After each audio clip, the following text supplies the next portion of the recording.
from the station that's on your side. This is Channel 7 News Daybreak. 7 Daybreak. Today is Wellness Wednesday, and we're joined by Dr. Jheanelle Dawkins from Baptist Family Clinic in Sherwood. Dr. Dawkins, first of all, good morning. Thanks for joining us. Here we are virtually again. I believe the first segment we had with you, we were virtual, and now we've come full circle as Omicron variant, as you very well know and have been looking at closer than most, has now made its way back into our lives, into a point where we need to be a little bit more distant. So thank you for joining us. Let's talk about some of the anxiety going on right now with this variant. Stress with COVID. I know it's something that even in the medical community, you guys are dealing with. Yes, sir. It's definitely something we're all dealing with. Everybody listening, everybody who knows somebody right now. But what I want everyone to know is that this is natural. It's natural for you to feel some anxiety. It's natural for you to feel stress, especially in light of the variant and information constantly changing and numbers going up. But what I'm here for, Chris, is I don't want everyone to feel overwhelmed. It's when you feel overwhelmed that we're here to help you. Well, when you feel overwhelmed, sometimes you could be searching for anything as far as what answers can I find right now to the questions I have. How does someone know when it gets to a level, a boiling point, if you will, of stress and anxiety about the pandemic? How does someone know when it's time to maybe talk to someone in the professional medical community about seeking help and what they could do? Right. So I tell my patients all the time when they come in, nobody knows you better than you know yourself.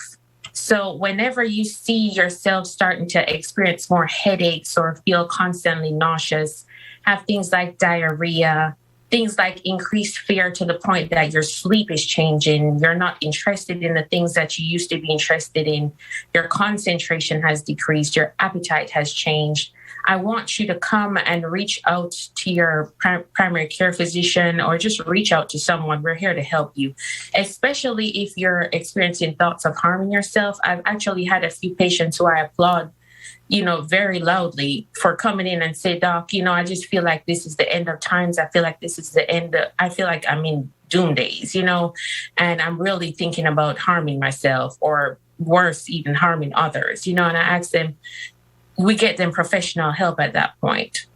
What about ways to manage the stress and cope with anxiety? What are some of the things people can do themselves? Sure. So first of all, we have to try and identify what is causing the stress and the anxiety. Is it a person? Is it that you're listening to the news? Is it information overload?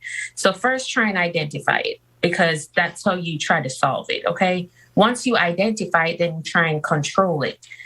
I know we're on the news, right? So if it is the news and you're feeling information overload, don't click from channel to channel. I've actually had to write a prescription for one of my patients for this. I don't want you channel cruising and looking at the numbers from each station and then going online. Just monitor how much information you're letting yourself receive each day. And also self-care, things like exercising, eating healthy, mindful meditations. Right now, self-talk is very important. Like, the power of self-talk is very, very, very powerful. Like, what are you telling yourself in this hour? Are you telling yourself we're all going to die? Are you telling yourself that we have the power to control our minds? It's basically whatever you feed your mind is what's going to manifest. So definitely want to be mindful of what you're feeding your mind. And connect with positive people, you guys. Like, it's time for you to connect with people who can let you remember that this won't last forever. COVID will not be here forever. Things will come, things have come and things have gone, and COVID will go away. And then the number one thing is, and this works for me, so that's why I can say the number one thing, right, is connect with your community and faith-based organization. Remind yourself of your faith. Remind yourself of the power of prayer. That's, Chris, honestly, every day I start my day with prayer. Before I open my phone up, before I watch the news, I remind myself I woke up, so I woke up for a purpose. God is within me. I will never fail. COVID didn't take God by surprise. I don't know anybody that would say COVID is a blessing, therefore it must be a curse and it must be a demon. So I remind myself that I have the authority to bind and loose things, and basically just pray and just thank the Lord for who he is in your life. Be grateful of the things that you do have, and just that's what I do.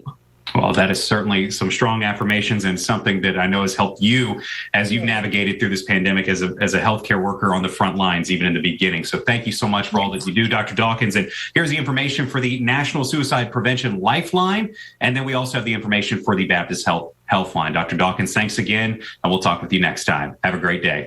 Thank you.